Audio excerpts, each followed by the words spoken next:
ભરૂચની દૂધધારા ડેરીની ચૂંટણીમાં લઈને ભાજપના આંતરિક મતભેદ ઉગ્ર બન્યા છે। ભરૂચ નર્મદાના સાંસદ મનસુખ વસાવાએ આ મુદ્દે પ્રદેશ ભાજપના નિર્ણય ઉપર તીખું નિશાન સાધ્યું છે। સાંસદ મનસુખ વસાવાએ આક્ષેપ કરતા જણાવ્યું કે જિલ્લાની સંકલન સમિતિની ચર્ચા કર્યા બાદ જ મેન્ડેટ જાહેર થવું જોઈતું હતું, પરંતુ વિના ચર્ચા લેવાયેલ આ નિર્ણય પાર્ટી મોટી ભૂલ સાબિત થશે।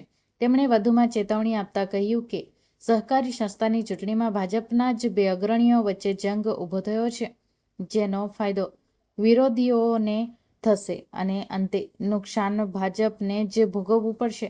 મનસુખ વસાવાના જણાવ્યા મુજબ આવા નિર્ણયને કારણે ભરૂચ અને નર્મદા બંને જિલ્લાના આગેવાનો કોફડી પરિસ્થિતિમાં મુકાયા છે। હાલ દૂધધારા ડેરીની ચૂંટણીમાં બે પેનલ વચ્ચે જંગ છે। એક તરફ ભરૂચના ધારાસભ્ય અરુણસિંહ રાણા, જ્યારે બીજી તરફ નર્મદા જિલ્લાના પૂર્વ ભાજપ પ્રમુખ ઘનશ્યામ પટેલ બંને વચ્ચે સીધી ટક્કર સર્જાતા રાજકીય ગરમાવો ચરમસીમાએ છે। ભરૂચ નર્મદા જિલ્લાની ખૂબ મોટી સહકારી સંસ્થા દૂધધારા ડેરીની ચૂંટણી 19 તારીખે છે। 9 તારીખે કેટલાક લોકોએ ફોર્મ પરત ખેંચી લીધા છે। પાર્ટી એ કેટલાક ઉમેદવારોને એના ઝોન પ્રમાણે મેન્ડેટ આપ્યા છે। હવે અપક્ષ જે લોકો લડી રહ્યા છે એમાં પણ કેટલાક ભાજપના જ છે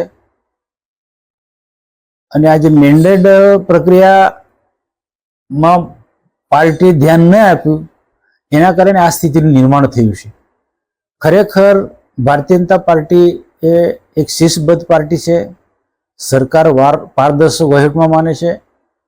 તો ખરેખર તો આ મેન્ડેટ જિલ્લા સંકલન સમિતિ કે જે જિલ્લા પાર્ટીનો પ્રમુખ હોય, ધારાસભ્ય હોય કે સંસદ સભ્ય, જે જિલ્લાની સંકલનની પાર્ટીની જે સમિતિ છે એમાં ચર્ચા થવું જોઈએ તો પછી મેન્ડેટ આપવાનું। કારણ કે કયો કાર્યકર્તા કેટલો સક્રિય છે, શું છે એ જિલ્લાના લોકોને ખબર કે તાલુકાના લોકોને ખબર, પણ એ પ્રકારની પ્રોસિજર નથી થઈ। કોઈકનો કોઈ પ્રકારે ઉતારડો આ નિર્ણય લેવાયો છે, એના કારણે આજે પાર્ટીના લોકો અંદર આજે લડવાના છે ને એ આવનારા દિવસોમાં પાર્ટીને નુકસાન થવાનું છે અને અમારી તો કફોડી સ્થિતિ થવાની છે।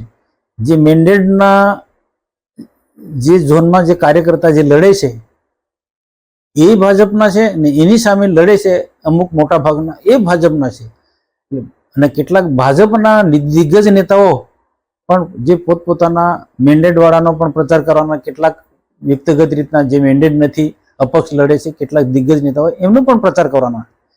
કારણ કે વ્યક્તિગત સંબંધ હોય, કેટલાક સહકારી સંસ્થા સાથે વર્ષોથી એકબીજા સાથે જોડાયેલા હોય, જેના કારણે અમારી જવાની બહુ કફોડી પરિસ્થિતિ નિર્માણ થઈ છે।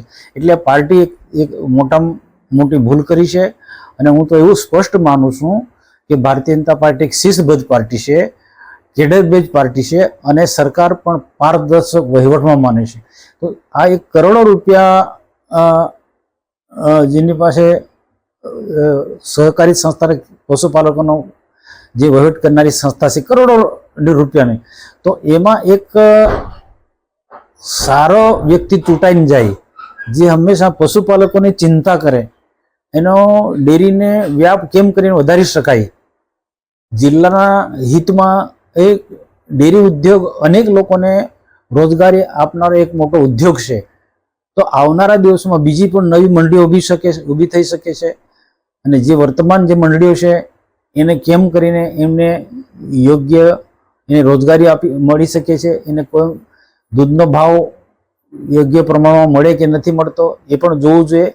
આ બધી રજૂઆત કરનારો ખેડૂતોના હિતમાં, પશુપાલકોના હિતમાં વાત કરી શકે એવા લોકો ચૂંટાઈને જાય તો ખૂબ સારી વાત છે, જેથી જિલ્લાના હિતમાં આ દૂધધારા ડેરી આવનારા દિવસોમાં ખૂબ સારી રીતના કામ કરી શકે છે।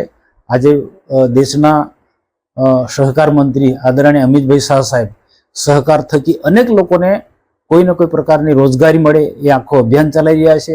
તો દૂધધારા ડેરી પણ ભરૂચ અને નર્મદા જિલ્લાની અંદર સારી રીતના ચાલે તો ખૂબ મોટી સંખ્યામાં પશુપાલકોને રોજગારી મળી શકે છે, એ સ્થિતિનું નિર્માણ કરી શકવી પડે। ક્યારે કે સારા વ્યક્તિ ચૂંટાઈને જાય તો, અને હું તો આશા રાખું છું કે જિલ્લાના હિતમાં, જિલ્લાના પશુપાલકોના હિતમાં સારા લોકો ચૂંટાઈને જાય.